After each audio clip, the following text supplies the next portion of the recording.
veux que mon fils ait une vie meilleure que moi, c'est tout. Et tu vas faire quoi? Tu vas payer les profs pour qu'ils lui mettent des bonnes notes? Non, je vais déménager à Paris, les transports c'est trop dur. Ah ouais, tu vas faire comment? La prime, c'est même pas un an de salaire, et maintenant t'es au chômage. Mais c'est n'importe quoi, là. Tu vois, il n'y a pas besoin d'être maman pour le voir. Mais j'ai pas le choix, de toute façon, si je fais rien, il va arrêter. Pourquoi tu le mets pas en internat? Mais y a pas d'internat, qu'est-ce que tu crois? J'ai trouvé du travail, je vais trouver. J'ai toujours géré, non? C'est un très vieux projet que j'ai dans mes tiroirs depuis de longues années et que j'essayais de faire aboutir. L'idée était quelque chose sur le surendettement, avec un personnage qui se retrouve dans les unités de soins qui traitent l'addiction dans les hôpitaux publics. Et je rencontre mon producteur, notre producteur, Alain Degove, un jour, à une table d'un café, il me dit « T'as pas une idée pour une série ?» Les unités de soins qui traitent l'addiction à la consommation, il me dit « Ah oui, c'est chouette ». Il va parler à France 2, et puis France 2 dit « Non, ça ne nous intéresse pas en série, mais ça nous intéresse comme unitaire ». Et là, Alain Degove me dit « Regarde Le Petit Dôme de Jodie Foster ».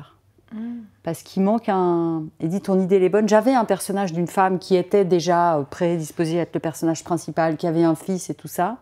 Il me dit, il manque un petit truc pour qu'elle nous touche encore plus. Je vois Le Petit Dôme. C'est Jodie Foster qui est la mère d'un enfant surdoué, mais surdoué, qui est un génie. Et elle est complètement dépassée. Et donc, on a rapporté...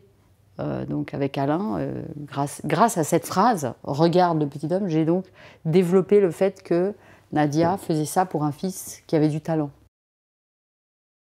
Moi, je regarde d'abord l'histoire, parce qu'il m'est arrivé de faire des tout petits trucs dans les histoires que je trouvais chouettes. L'histoire, je trouvais très forte et très intéressante. Moi, le surendettement, je me souviens, j'avais lu le bouquin d'Emmanuel Carrère, D'autres vies que la mienne, et c'est tout le chapitre sur le surendettement et sur ces gens qui se retrouvent complètement noyés, quoi. Ça m'a vraiment intéressée, touchée, voilà, ça m'a donné envie. Et puis après, tout à fait personnellement, moi, le rôle de Nadia est un rôle en or, puisqu'elle a plein de... Il y a une palette, il y a plein de choses à jouer. Moi, j'avais beaucoup de billes personnelles dans ce projet, dans ce personnage.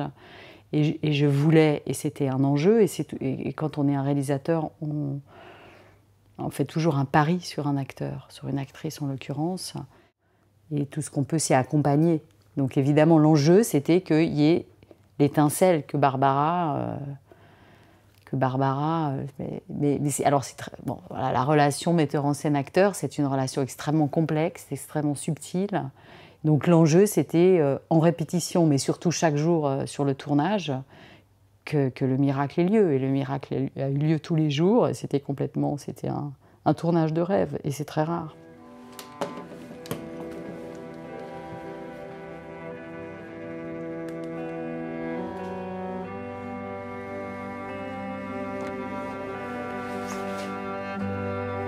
C'était 1824 € et 33 centimes. T'inquiète, j'ai touché une prime. On a de l'empathie pour eux, on sait qu'ils vont dans le mur, on voit qu'ils savent qu'ils vont dans le mur, mais ils ne peuvent pas s'empêcher d'y aller. Mais ça, c'est l'histoire de tout le monde. Ouais. En fait, il y a beaucoup de couches dans son personnage. Bon, il y a l'histoire du surendettement, il y a le rapport à l'addiction, qui est un sujet passionnant, parce qu'on est... Voilà. Il y a le rapport à l'addiction, à la consommation, qui, je pense, moi, est beaucoup entretenue et induite par comment notre société marche. Et aussi, beaucoup l'ambition sociale, le prix à payer du changement de classe sociale. Quand on pousse ses enfants et qu'on les fait changer de classe sociale, c'est aussi les perdre, qu'il y a tout ça. C'est un très grand acteur, hein. C'était merveilleux de jouer avec lui. On l'a beaucoup cherché. Ouais. On l'a beaucoup, on a vu énormément de gens. C'est mon producteur qui a dit ça, et je pense qu'il le résume mieux que moi. Il dit, en fait, on cherchait un garçon particulier. Parce que le fils de Nadia, en fait, ce personnage est particulier. Et que plus cet enfant est particulier, plus on croit à sa complexité.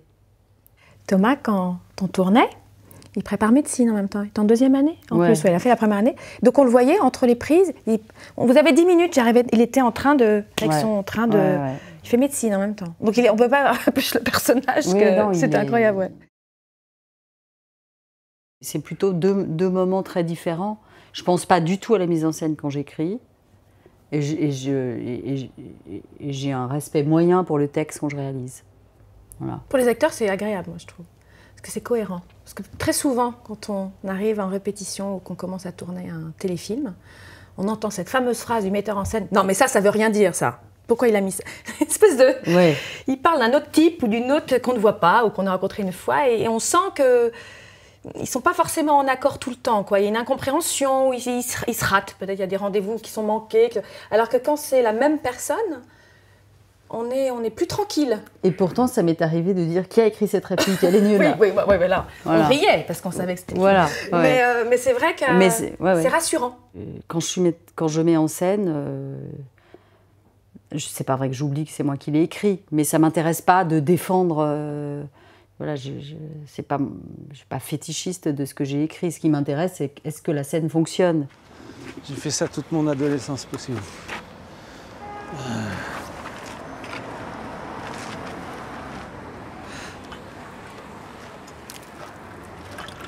Mes parents me payaient l'essence pour aller au lycée, le reste je devais me débrouiller. On habitait Saint-Denis et je me suis retrouvé au lycée Janson de Sailly dans le 16e. Fils d'immigré, je peux vous dire que j'ai fait tâche. Vous avez bu, là ? Moi, en tant que spectatrice, lectrice, je dis lectrice aussi parce que j'ai de la peine à finir les livres de Zola. J'ai eu de la peine à les terminer. Quand je comprenais que c'était foutu, je comprenais en général à 100 pages de la fin, je fermais le livre. Et c'est-à-dire que je suis à fond pour qu'un film... ne soit pas quelque chose qui nous mette la tête dans l'eau, mais nous ouvre une petite porte. Le sujet était d'avoir un personnage qui jusque-là n'a pas eu de problème, qui a eu un moment aussi pour montrer que ça peut nous arriver à tous. Je me suis beaucoup battue pour que ce personnage existe. Le voisin, c'était le personnage le plus controversé, le plus discuté dans le processus d'écriture.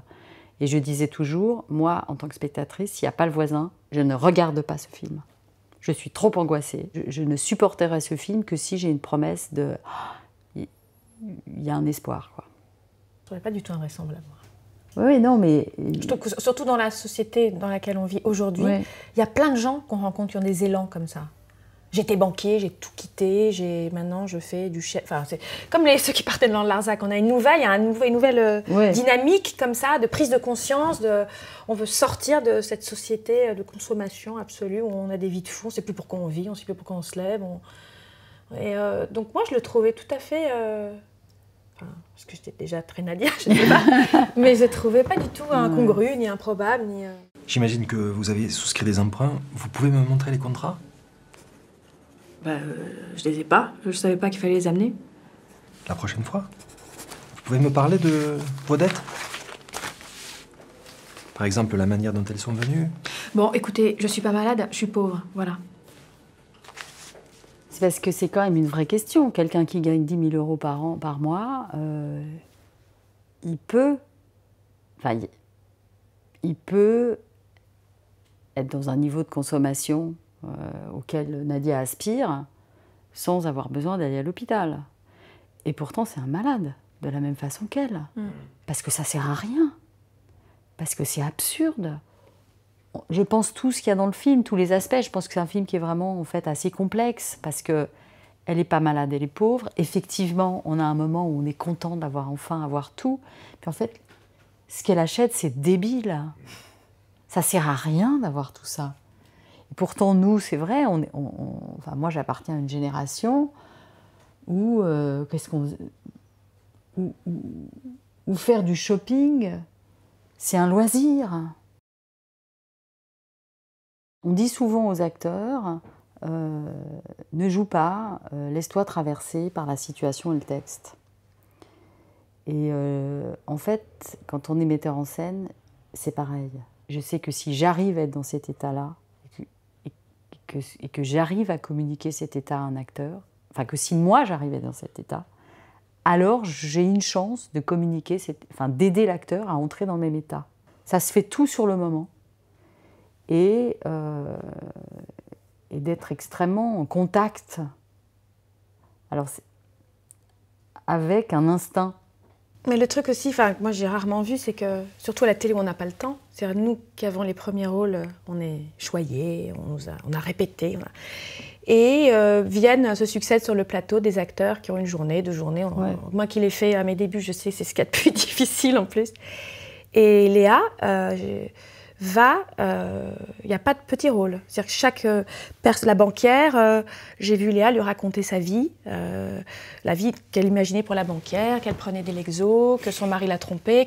Et du coup, le personnage, les acteurs, mais on demande que ça, quoi. C'est-à-dire que tout d'un coup, les images nous viennent et oui, il n'y a plus qu'à... J'ai adoré ce que tu avais dit à Scali, qui joue le psy. Il lui avait dit, tu vois, et c'était merveilleux, parce que ça, c'est... T'es le genre de médecin qui a des caramels dans les poches, je lui ai dit. J'ai trouvé extraordinaire qu'une chaîne de télévision produise ce film. Parce que je trouve que le propos est Engagé. Oui, engagé, courageux. C'est pas pour moi, hein, c'est qu'il est complexe.